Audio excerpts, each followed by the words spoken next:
Hi, ഈ കാണുന്നതാണ് നമ്മുടെ കരിപ്പൂർ വിമാനത്താവളം. ഇതിനെ കുറച്ചപ്പുറത്താണ് അന്ന് ആ വിമാനം കുറച്ച് ജീവനുകൾ അപഹരിച്ചുകൊണ്ട് റൺവേ വിട്ടിറങ്ങിയത്. കുറച്ച് ദിവസങ്ങളായി വിമാനം അവിടെ തന്നെയാണ്. അത് മാറ്റിവെക്കാനുള്ള ഒരുക്കങ്ങൾ ആരംഭിച്ചു കഴിഞ്ഞു. വരൂ, നമുക്കതൊന്ന് കാണാൻ പോകാം. വിമാനം തകർന്നു വീണ ആ സ്ഥലത്തേക്കുള്ള യാത്രയിലാണ് നമ്മളിപ്പോൾ. കൊറോണ മഹാമാരിയുടെ ഇടയിൽ നടന്ന ഈ വൻ ദുരന്തം മറക്കാനാവാത്തൊരു ഓർമ്മയായി ഇന്നും വിശേഷിക്കുകയാണ്. ഈ കാണുന്നതാണ് എയർപോർട്ട്. ഇതിന് അപ്പുറത്തായിട്ടാണ് വിമാനം വീണിട്ടുള്ളത്. നമ്മളിപ്പോൾ ഇവിടെ എത്തിയിട്ടുണ്ട്.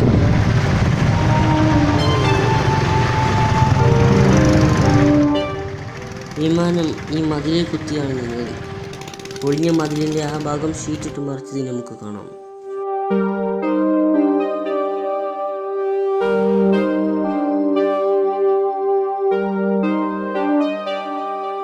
വിമാനം ഷീറ്റ് കൊണ്ട് മൂടിയിട്ടത് നമുക്ക് കാണാം.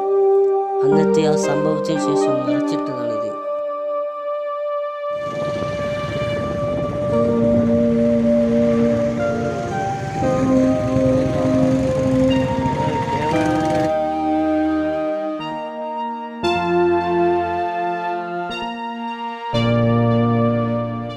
ഇവിടെ ഇപ്പോൾ ന്യൂസ് പേപ്പർ റിപ്പോർട്ടർമാരൊക്കെ എത്തിയിട്ടുണ്ട്. മലയാള മനോരമയാണത്. പിന്നെ വിമാനം ഉയർത്താൻ ആവശ്യമായ ക്രെയിനുകളുണ്ട്. 3 ക്രെയിനാണുള്ളത്. അത് നിങ്ങൾക്ക് കാണാം. 2 ഓറഞ്ച് ക്രെയിനും ഒരു നീല ക്രെയിനൊക്കെ അവിടെ ഉണ്ട്. അവിടെയുള്ള ഇന്നോവ മനോരമ റിപ്പോർട്ടർമാരുടെ വണ്ടിയാണ്.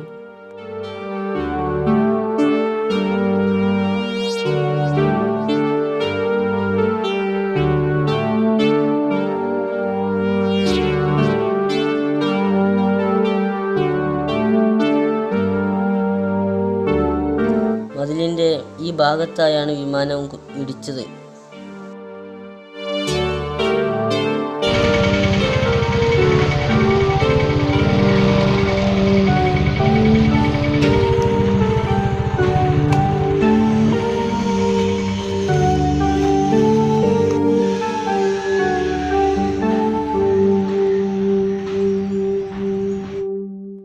വിമാനം ഉയർത്താനായി റെഡിയായി നിൽക്കുന്ന ക്രെയിനുകളാണ് കാണുന്നത്.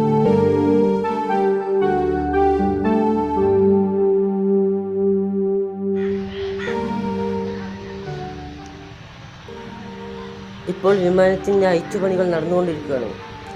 നിങ്ങൾക്ക് സ്ക്രീനിൽ കാണാവുന്നതാണ്. വിമാനത്തിൻ്റെ മുൻവശത്തുള്ള ഭാഗത്തിൻ്റെ കവർ ഊരിയിട്ടതായി നിങ്ങൾക്ക് കാണാം. ബാക്കിയുള്ള പണികൾ നടന്നുകൊണ്ടിരിക്കുകയാണ്. ആ കുന്നിൻ്റെ മുകൾ ഭാഗത്ത് നിന്നായാണ് വിമാനം തെന്നി വീണത്. നാട്ടുകാരുടെ സംയോജിതമായ ഇടപെടൽ മൂലം തന്നെയാണ് നമുക്ക് കുറേ മനുഷ്യജീവനുകൾ രക്ഷിക്കാനായത്.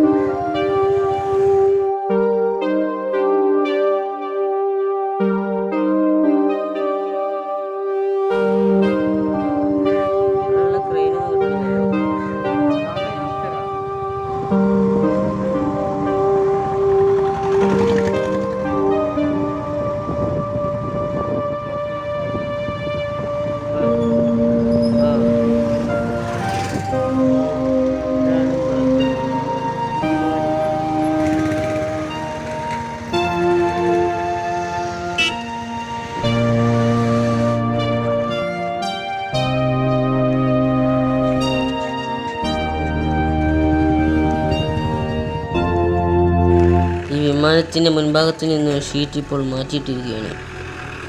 ഇത് നടുമുറിഞ്ഞൊരവസ്ഥയിലാണ് നമുക്ക് കാണാനാവുന്നത്.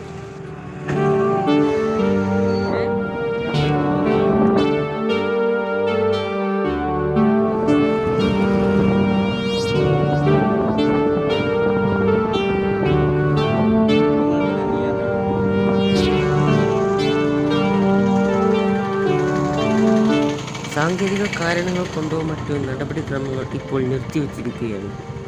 മാധ്യമപ്രവർത്തകരും മടങ്ങിയിട്ടുണ്ട്.